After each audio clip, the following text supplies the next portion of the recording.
joining us next is Zimbabwe women's senior national cricket team captain, Mary-Ann Musonda. She's got something absolutely fantastic that she's going to share with us this morning. But Mary-Ann, good morning. It's been a while. What do we wonder? No, Ndiripo. Good morning. How are you? I'm good. It's good to have you on the show. Thank you. Thank you for waking up and making time to join us. I know you've been heavily involved in the game. You're one of the veterans. You are pioneers, actually, when it comes to women's cricket in Zimbabwe. And I do understand you've got something special lined up in terms of your way of giving back to the game that is giving you so much. So maybe let's start right there. Let's get straight to the meat of the matter. So I think when I was in university, when I was doing my master's, I was thinking about a topic to do and to research. And I was always thinking about cricket, so like you do always. all the time. So you can see I can't divorce myself from cricket. So it's been my passion to try and give back and to find ways of also expressing myself besides playing. And I came up with an idea to give back by creating platforms for girls to have the opportunity to play at a very young age. So when I was doing research, I realized that for an athlete to get to a professional stage and for them to be ready for the professional platform, they have to have started at an early age. So then I came up with the idea of starting my own cricket academy. So it's going to be an academy only for girls, just focusing on the gap that's there, development gap that is, to just try and give girls a chance to improve their skills, to get introduced to the game early on before they think about progressing to the national level, the provincial level, for them to just have good experiences earlier on, fun experiences without thinking about winning the game and stuff. Just for them to have fun and play cricket early. All right, obviously. And what's the name of this academy that you started? It's called Girls Play Cricket Academy. Well, so obvious. It's right there. It's right to the point. And what age groups are we looking at in terms of, you did speak about, obviously you wanted to create a platform and opportunities for young girls to get in the games. At what age ranges are you looking at for this particular Girls Play Cricket Academy? So ideally it has to, a girl has to start from the age of 5 going forward. So we're going to be focusing on the age range of 5 to 18. And the launch for this academy is going to be on Friday and Saturday, the 6th and 7th of December.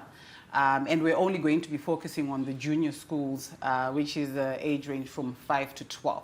So that is the first phase of launching the academy. And then next year, we're going to focus on 13 to 18. I mean, obviously, I can sense that maybe there is a potential partnership with schools. Is this going to be a standalone academy where kids have to come to the academy, or you'll be going into schools and partnering with them? How are you planning to make this work? Okay, so the way we're going to make it work is part of the academy has got an outreach side where we are going to partner with schools to try and start girls cricket at schools. So what we notice when we go into schools is that there's always boys cricket, or there was boys cricket at some point, but never girls cricket.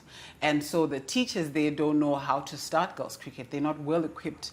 And so what we then do is to go in there and try to find ways and resource the schools with ideas or potential partnerships with other people on how to start girls cricket. And then once that's done, then the academy is then open to all the girls who want to keep playing cricket away from their school teams. I think we've really looked at your ideas and intentions to give back to the game, but maybe just to also give a bit of context to our viewers, maybe just talk about what cricket has given to you, so that at least if there's a young girl out there and they're dreaming about playing the game, they can also see the pathway that's there for you. I mean, just speaking about your journey to being the national team captain, some of the highlights and how it's changed your life.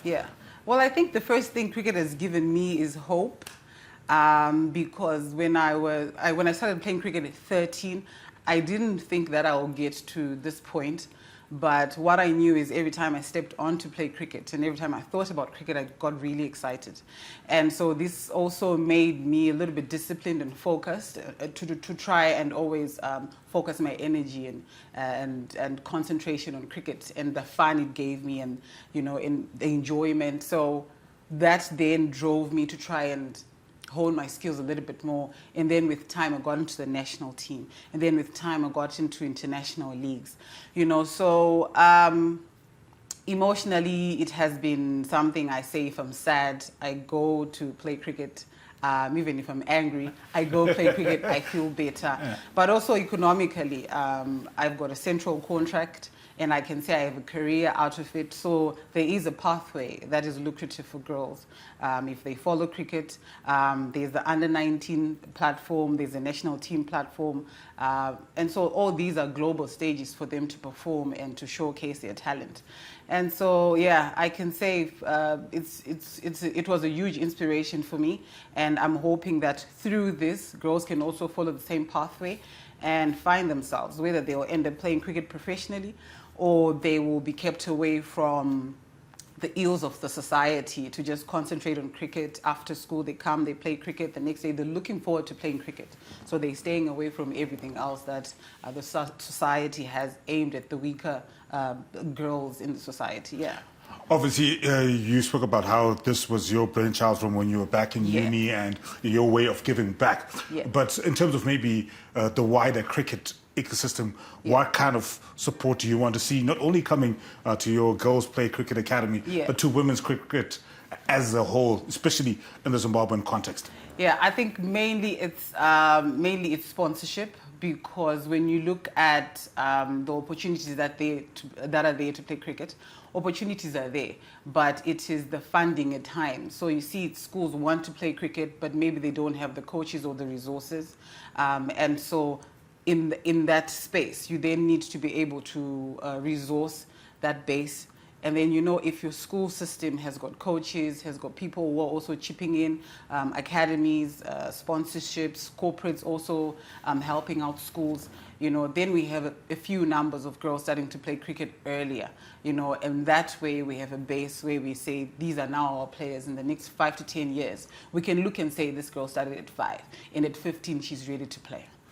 Before I let you go, of course, maybe just give us a reminder of the launch dates for the Girls Play Cricket Academy, and maybe just your word of encouragement to young girls specifically who might not have considered cricket as a sport, in terms of encouraging them to maybe come and check it out, try it out, and how it could potentially change their lives. Yeah, I will say come through at St. John's High School. We're going to be there on Friday and Saturday. I know schools close on the Thursday. So Friday and Saturday we're at St. John's Emerald Hill High School.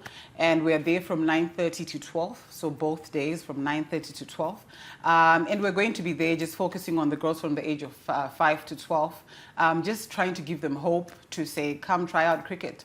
Whether you play cricket recreationally, whether you want to take it up with time, it's just one of the sports you can try and play, and you never know where it will take you. I mean, one of the youngest players in the team at the moment, beloved Biza, she's now 15, and you can only imagine what then happens if a girl starts earlier. So I'll say just come try it out. If it's something for you, yes. If it's not, it's still okay. But I really think that there's a big opportunity for girls to be active, and also we're appealing to parents, because we'll also have programs for parents to be as involved in the game of their children. So we'll also have festivals for mothers, for an example, to play softball cricket, for them to understand what their kids are also doing, and then to be interested in coming for the kids' games and stuff.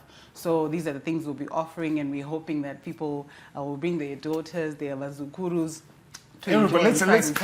people are on holiday, so there's no excuse. But if people want to get in touch, get more information, are you guys available on social media? How do they get in touch with the academy or yourself? Okay, so if it's myself and the academy, the phone number is 0777 450 831.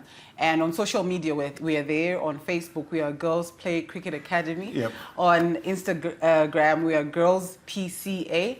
And then on LinkedIn as well, Girls Play Cricket Academy. So we're just trying to ensure that we spread women's cricket around the country, and we can get people on board who are also interested in girls cricket, who are passionate about it, and then get the movement going. Konapo, ipapo, ba ZTN Prime, DSTV channel 294, the place to be.